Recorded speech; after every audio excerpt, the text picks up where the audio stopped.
Now, any questions? Any other questions so far?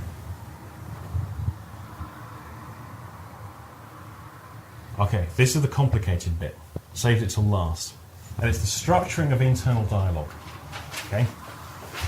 Now, forgive me if this does seem way, way out there. But the way people talk to themselves is really significant.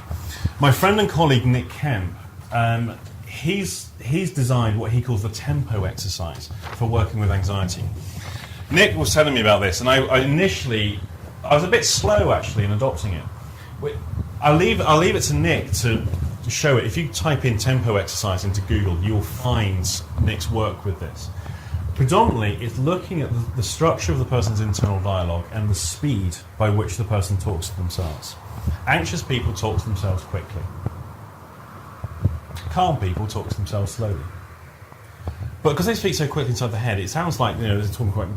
But if you were listening to that internal dialogue and you didn't speak English as a first language, it'd be really hard to know what they're saying because you just look at them and go, "What?" But because they are sped up at the same speed that the internal dialogue is racing, it doesn't feel like they're going particularly fast. So anxious people tend to be sped up quite a lot. A couple of summers ago, I was driving along the motorway on my motorcycle. And a car, I was going at about 70, and a car came past about 2 miles an hour faster than me. And the woman sat on the front seat, passenger seat, has both her feet sticking out the window. And this pair of feet just comes past at about 2 miles an hour. Now the temptation for me to whack these feet was almost overwhelming. It was just like this sudden compulsion. And I realised I'm going at 70 bloody miles an hour. This is pretty fun. But because they were going at around about 70 miles an hour, in relationship to these feet, it doesn't seem all that fast. Yet we're both going at 70 miles an hour. This is the situation anxious people have in relationship to their internal dialogue. Because they're sped up and their internal voice is sped up, they don't hear the difference, they don't see the disparity. So the trick here with Nick's tempo exercise is to slow down the internal dialogue. Here's one of the other things I will be looking for, and it's how they talk to themselves in terms of referential index. One session that I did with a lady, very, very unhappy individual, she had a voice inside her head. Her thing was low self-esteem. She had a voice inside her head that says, "You're no good." Voice says, "You're no good." For argument's sake, let's say it's her father. So she keeps reliving a voice inside her head that goes, "You're no good." I sit down and I say, "Okay, what's the matter?" She said, "I've sent you my notes." I said, "Yeah, but I'd like to hear it from you. What's the matter?" She's a little bit awkward, a little bit difficult, a little bit unpleasant, I have to say. And she said, "Well, as you know, I have a father's voice in my head, and my father's voice says, 'You're no good.' And I've got low self-esteem." Now, this is where we've got to break this down. So, we have the client, okay, who's very unhappy, who has this kind of picture inside her head of her father saying,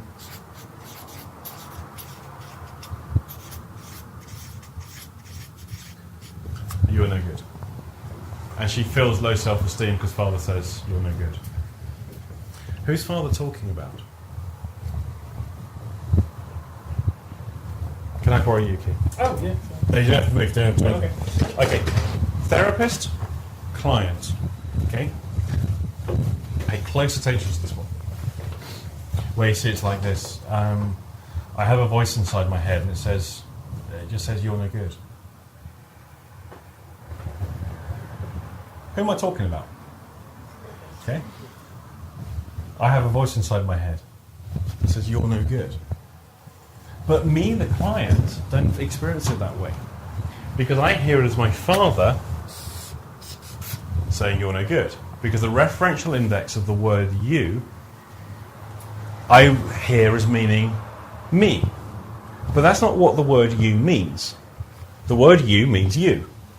It doesn't mean me. With me so far? But now here's the question. Who's saying you're no good? I have this voice inside my head that says you're no good. Okay? Who's saying you're no good? It's not Father. It's me. Okay? Because that is, whilst I may dress it up to be Father, it is, of course, my voice.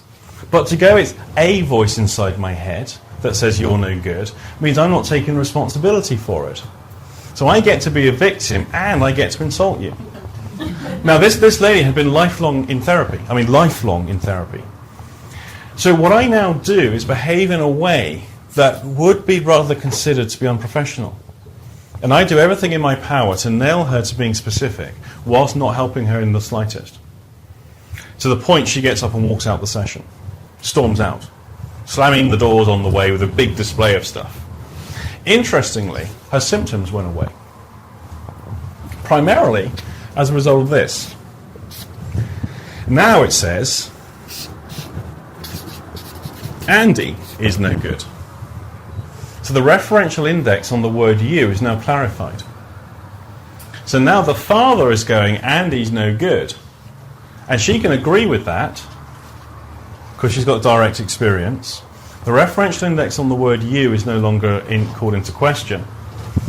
She doesn't have a voice anymore, it's giving her a hard time. And she now agrees with the voice.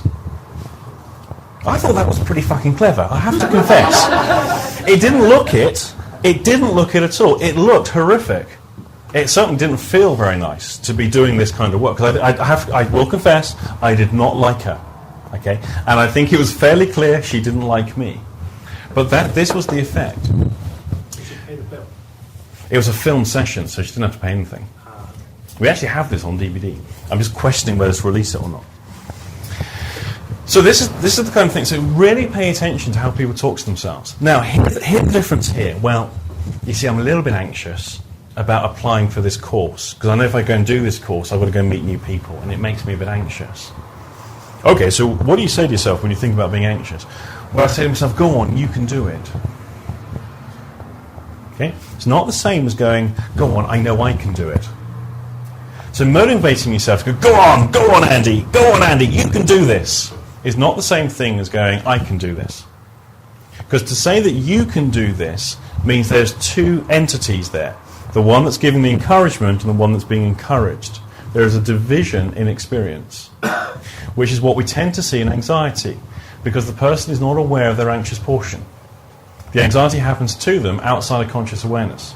They just become aware of the effect. They're not aware of what they're doing to generate the anxiety in the first place. They're a passive victim to the anxiety. Making sense? Any questions about this? Because I'm going to set you an exercise. Okay, here's your exercise. And it's to examine each other's internal dialogue. I want you to think about something you wouldn't do. Okay, something you wouldn't do. You don't have to tell anyone what it is. Okay? It could be anything as innocuous as bungee jumping. I ain't doing bungee jumping. Never ever going bungee jumping. I've seen YouTube. Bungee jumping accidents. Never pretty. My all-time favourite one is the guy, his friends, he's got a fear of heights, and his friends have bought him a bungee jumping experience as a birthday present, and they're filming the whole thing. Has anyone seen this when he jumps into the boxes? He's up on the crane. All his friends and family, they go, on, John, you can do it. John. And he's like, no. And he jumps, and they haven't tied the rope. Holy crap! He lands head first in this pile of boxes. He survives it, and to give an interview afterwards on the media. But, I'm not ever going bungee jumping. But what I want you to do is to think about something you wouldn't do, and find out, how do you explain to yourself the fact you're not going to do it? Okay? You know you're not going to do it. Now you talk to yourself, you've told yourself you're not going to do it. That's how you know. What have you told? What are the exact words? Maybe one sentence, it may be a whole description. You're going to find out from each other and write down their exact words, because I want you to see the referential index. Oh, you'll kill yourself, Andy, if you do that. Don't go bungee jumping, you'll kill yourself. Okay? There's a you. I'm not going bungee jumping, I've seen YouTube. Very different position. They won't understand it. I'm going to give you 5 minutes.